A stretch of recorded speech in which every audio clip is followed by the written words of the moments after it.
Okay, so now we're going to talk a little bit about glute activation.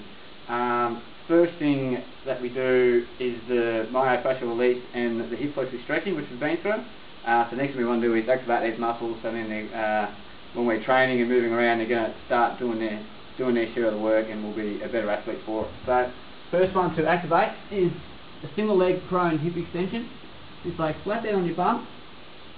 Okay, all you want to do is just lift one leg off the floor. You want to initiate it by squeezing this glute. So what we don't want is a lot of feeling in the lower back or a lot of feeling in the hamstring.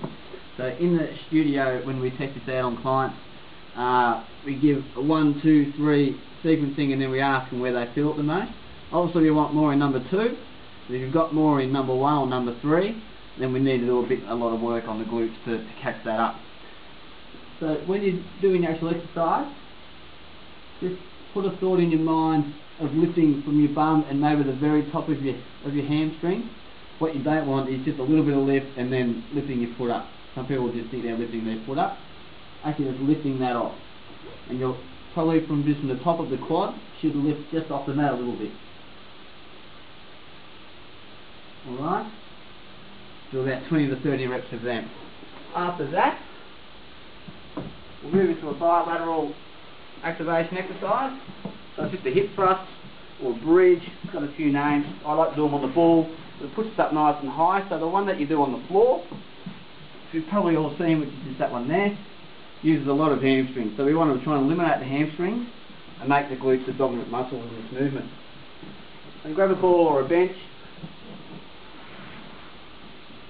Just roll out, just so your head and shoulders are comfortably on the ball.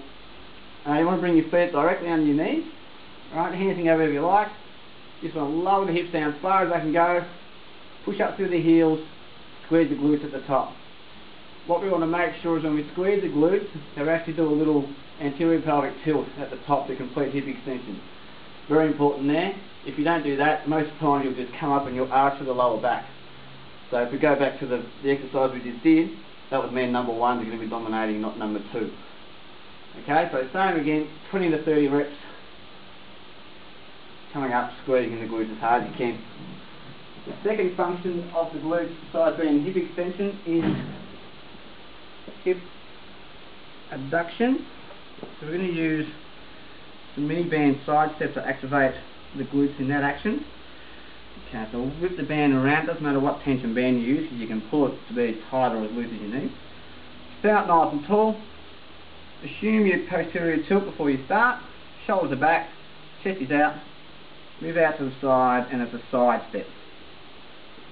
Alright, keep the tension on the glutes by always moving, not coming to a stop. And also with the band, or not the band, with your step, make sure you start about a shoulder width stance, and when you move out and you step back in, only come back to that starting stance. So don't come back to the middle where the band gets all floppy. And also, what a lot of people will do, if they haven't been taught properly, is they'll dip their shoulder down to get across, which means they're not actually lifting out from their glutes here, they're just lateral flexing through the side here, so they're not actually getting any glute work in there. Okay, so before each lower body session and each running and energy system session, it's a good idea to go through those glute exercises.